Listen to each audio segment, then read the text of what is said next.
Intermediate guitarists. We're going to take a look at a piece next that is a awesome piece for learning how to do a rolling finger pick arpeggio, where we're going to use our fingers independently, no pick, in an order, and the order is very consistent, which is great for learning how to use your fingers independently, or your right hand fingers independently. So the basic motion in all of this is thumb, index, middle, ring, middle, index. So it kind of rolls like this: thumb, index, middle, ring, middle, index, and then it repeats. So if I'm playing a C chord, I'm going to put my thumb onto the 5th string, and then each of my index, middle, and ring fingers gets its own string. My index finger will always strike the G string. My middle finger will always strike the B string, and my ring finger will always strike the high E string.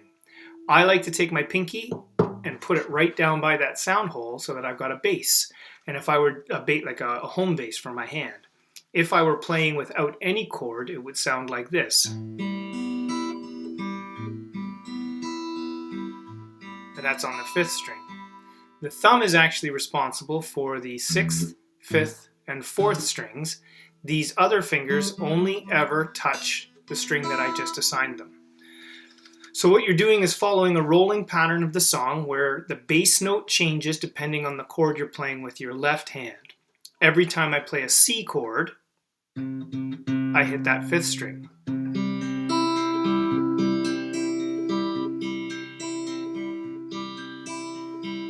Every time I hit a G chord or a G7th, I use the 6th string. There's G7. Now, A minor is the 5th string. E minor is the 6th string. And I know what you're thinking. If I'm hitting the 6th string and then the 3rd, 2nd, 1st strings, nothing that I'm touching is actually being hit. And you're right. But it's good practice to put your fingers into the E minor anyway to follow along. Whenever you see a D minor, and I don't think there's a D7 in there, but a D minor, you're playing the 4th string.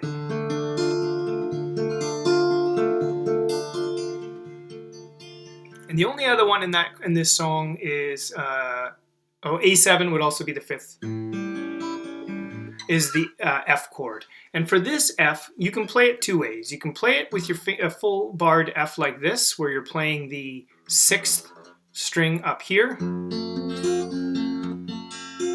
It's not easy.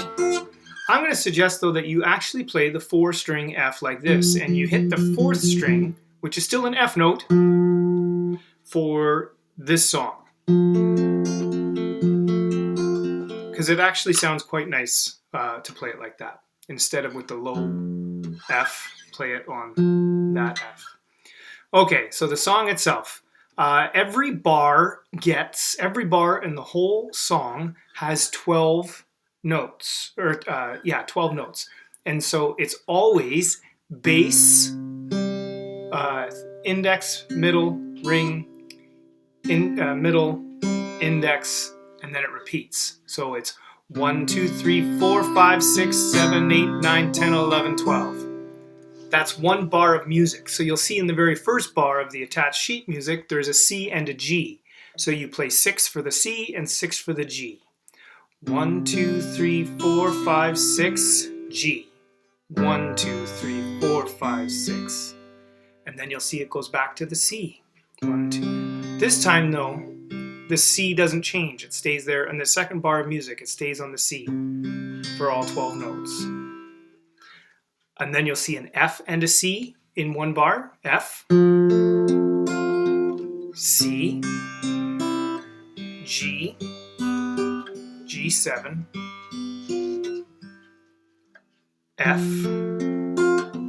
G, A minor, D minor, C, G7, back to C. And then you'll notice there's only one chord in this bar, so I play the C twice. That's the real key. If you see 2 chords in a single bar of music, play each one for 6 notes. If you see a single chord within a bar of music, play it 12 notes, play it twice. So that's really, this takes a lot of independence and it takes a lot of practice. Don't learn to play it like this. With one finger. Don't learn to play it like this, where you're playing a thumb and then one finger. Learn to play it correctly, and it'll pay off later when you try harder songs that your hand will already have a basis of knowing that your fingers can move independently. It's a skill. So learn it like properly with a bass.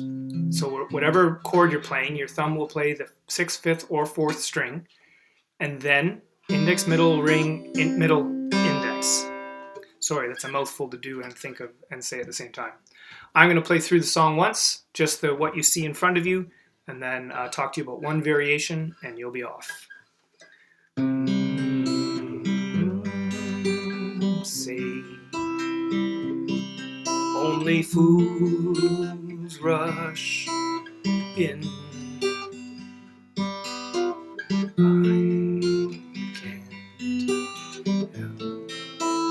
Falling in love with you. And then I'm going to go to that E minor, which sounds like this. E minor flows surely to the sea. E minor and then A minor. Some things changes to A7, D.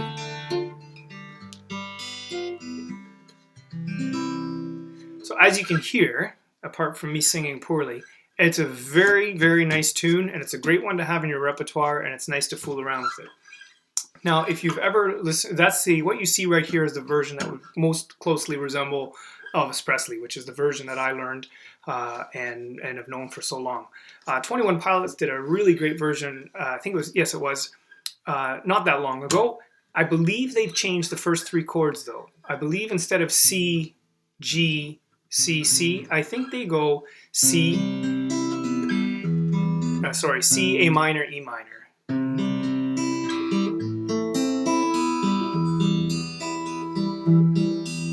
Might be the opposite. They might go C, C. Yeah, that's what they do. They go C, E minor, A minor for 2, and then the rest of the song I believe is identical. But it's an interesting way. Makes it a little bit easier to sing in that front, and it sounds a little different. Please, please, please message me through EDSBY if you have any questions. This is not an easy piece. It will take a lot of practice. Just start thinking about those fingers, though, moving in separation, and put your pinky down on the guitar. It'll give you a nice little home bass. Don't go like this with the strings. Think about touching the strings just very gently. You can hear it's kind of a gentle song. Message me with questions, please and thank you. Have yourself a great week.